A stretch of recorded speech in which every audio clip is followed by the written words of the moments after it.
Au nom du Père, du Fils et du Saint-Esprit. Amen. La paix de Jésus soit dans votre maison. J'espère que vous allez bien, que vous êtes dans la paix et la joie de Jésus. Alléluia. Aujourd'hui, c'est une parabole bien connue aussi. Saint Marc, chapitre 5, versets 1 à 20.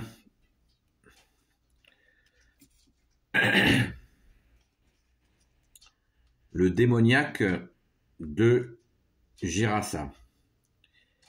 Ils arrivèrent sur l'autre rive, au pays des Géraséniens.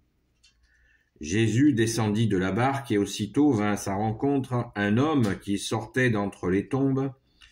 Il était possédé d'un esprit impur. Cet homme habitait dans les tombes et personne ne pouvait le maîtriser, même avec une chaîne. Souvent, on lui avait passé des entraves où on l'avait lié de chaînes, mais il brisait les chaînes et faisait sauter les entraves. Personne n'était capable de le dompter. De nuit comme de jour, il passait entre les tombes ou sur les collines, poussant des cris et se frappant avec des pierres. Apercevant Jésus de loin, il courut se prosterner devant lui, puis il se mit à crier d'une voix forte : « Qu'est-ce que tu me veux, Jésus, fils du Dieu très haut ? Je t'en supplie, au nom de Dieu, ne me torture pas. » C'est que Jésus lui disait : « Esprit impur, sors de cet homme. » Jésus l'interrogea : « Quel est ton nom ? » Il répondit : « Légion, c'est là mon nom, car nous sommes nombreux. » Et ces démons le suppliaient de ne pas les renvoyer du pays. Or, il y avait là un grand troupeau de porcs qui cherchait sa nourriture dans la montagne. Les démons le supplièrent : « Envoie-nous vers les cochons, nous y entrerons. » Jésus le leur permit. Les esprits impurs sortirent aussitôt et entrèrent dans les cochons, et voici les bandes de cochons qui se précipitent dans le lac du haut de la falaise. Elles s'y noyèrent. Ceux qui les gardaient prirent la fuite et racontèrent la chose en ville comme dans la campagne. On sortit donc pour voir ce qui s'était passé. Lorsque les gens arrivent près de Jésus, ils voient l'homme qui avait eu la légion de démons. Il était assis, habillé dans tout son bon sens. Ils furent saisis de crainte. Les témoins racontèrent ce qui était arrivé au démoniaque et l'histoire des cochons. Alors les gens commencèrent à le supplier pour qu'il quitte le pays. Comme Jésus remontait dans la barque, l'ancien démoniaque insista beaucoup pour rester avec lui. Mais Jésus ne le permit pas. Il lui dit : « Rentre plutôt chez toi dans ta famille et raconte-leur tout ce que le Seigneur a fait pour toi et comment il a eu pitié de toi. » L'homme s'éloigna et se mit à proclamer en Décapole tout ce que Jésus avait fait pour lui. Ils en étaient tous stupéfaits. Merci Jésus pour ta parole. Alléluia. Cette parabole, elle est vraiment pleine d'interrogations. Elle confirme ce que on a déjà lu, déjà vu dans les évangiles, quand les démons se nomment eux-mêmes sous l'autorité de Jésus. Ils se nomment. C'est assez hallucinant à comprendre. Les prêtres exorcistes le savent très bien, puisqu'ils sont les seuls à avoir cette capacité par l'autorité de Jésus, bien sûr, Fils de Dieu, à ce que ces démons se nomment. C'est ce qui permet à l'exorciste de savoir ce qui se passe, à qui ils ont affaire. Par la grâce de Jésus, alléluia. Donc cette personne qui était possédée, non pas par un démon, mais par une légion de démons, la voilà libérée. Et ce qui est tout à fait surprenant, c'est que de la même manière que dans une autre parabole où Jésus nous explique, où on voit Jésus qui va exorciser quelqu'un, eh bien, de la même manière, le démon a la même attitude, c'est-à-dire il reconnaît Jésus. Alors c'est troublant et en même temps, c'est plein d'espoir. C'est-à-dire que la présence de Jésus fait que même les démons fléchissent.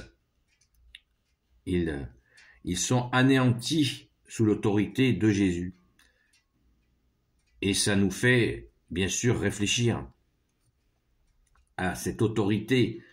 Quand on voit le mal, ici ou là, et on voit cette autorité de Jésus, moi je retiens surtout ça de cette parabole, bien sûr, c'est la joie de voir cette personne libérée de cette légion de démons. C'est absolument extraordinaire d'imaginer que cette personne va retrouver une vie normale, une vie entourée de ses proches. C'est absolument magnifique. Mais comment cette puissance-là, il n'y a que je viens de le dire, les prêtres exorcistes qui connaissent cela. C'est absolument extraordinaire et souvent d'ailleurs, il y a des prêtres qui font de l'humour en s'étonnant de voir des gens ne pas reconnaître Jésus, fils de Dieu, alors que les démons eux-mêmes le font. C'est quand même, ça fait réfléchir. Donc, n'oublions pas la fin de la parabole aussi, où cette personne veut rester avec Jésus. Et Jésus refuse. Donc, ça montre bien que ce n'est pas nous qui décidons. Parce que des fois, je fais quelques vidéos sur le sujet, des fois, des personnes s'autoproclament suivre Jésus. Et en fait, c'est une grosse erreur. On ne suit pas Jésus par volonté, par sa propre volonté. Jésus nous appelle. Le sens, c'est le Père qui nous pousse vers Jésus. Et Jésus nous accueille. Nous allons donc vers le Fils unique, Jésus, toi, bien-aimé Jésus. Et Jésus fait de nous ses disciples. Mais quant à le suivre, c'est lui qui appelle. Apôtre veut dire celui qui est appelé. Disciple veut dire celui qui est enseigné, celui qui apprend. Voilà, donc les autoproclamations, on voit bien que ça n'est pas comme ça que ça marche. On ne s'autoproclame pas, ouais, moi je suis Jésus. Non. Jésus, est-ce que Jésus t'a appelé? Est-ce que tu es appelé par Jésus? C'est une question que la personne a discernée. Et on le voit, bien sûr, dans tous les siècles, toutes les personnes qui ont été appelées par Jésus, et ça ne s'arrête pas. Merci Jésus, alléluia. Donc, mais Jésus lui dit bien, on peut le relire, l'homme s'éloigna et se mit à proclamer en Décapole tout ce que Jésus avait fait pour lui. Ils en étaient tous stupéfaits. Et oui, parce que vous imaginez, avec le système de téléphone par rumeur, les gens savaient qu'il y avait un possédé dangereux, parce que les gens devaient avoir la trouille de ce gars-là, et le voilà tout tranquille par la grâce de Jésus. Donc là, Jésus a trouvé un ambassadeur exceptionnel. Alléluia, on peut que s'en réjouir. Et bien sûr, il y a plein encore d'autres aspects que nous pouvons cogiter dans cet évangile du jour. C'est bien l'évangile du jour. Amen. Béni soit le Père, le Fils et le Saint-Esprit. Amen. Ô Jésus, toi qui peux tout et qui portes tout, toi le Sauveur, toi l'Emmanuel. Je te confie toutes celles et ceux qui regarderont cette vidéo, ainsi que leurs proches, selon ta sainte volonté. Sainte Marie, Reine des cieux, toi l'Immaculée Conception, toi qui écrases le serpent, toi qui as la lune sous tes pas, toi notre Mère, Notre-Dame. Saint Joseph, toi le juste et le saint, toi le sage, toi la terreur des démons, toi le saint gardien de la Sainte Église catholique et apostolique, Sainte Marie-Madeleine, notre chère sainte patronne, et vous, tous les saints et saintes, amis de Jésus, Saint Michel Archange, qui est comme Dieu, Saint Gabriel Archange, Saint Raphaël Archange et tes anges guérisseurs, et vous, tous les anges qui servez Jésus, je vous confie toutes celles et ceux qui regarderont cette vidéo, ainsi que leurs proches, selon ta sainte volonté, ô Jésus. Eh bien, je vous le répète, il s'agit de l'évangile de saint Marc, selon saint Marc, chapitre 5, versets 1 à 20. De retour de la Sainte Baume, c'est le moment de méditer sur ce temps passé à la Sainte Baume. J'en profite pour saluer toutes les personnes que j'y ai rencontrées. Salut et bénédiction selon ta volonté, ô Jésus, bien sûr. C'est toi qui bénis, ô bien-aimé Jésus.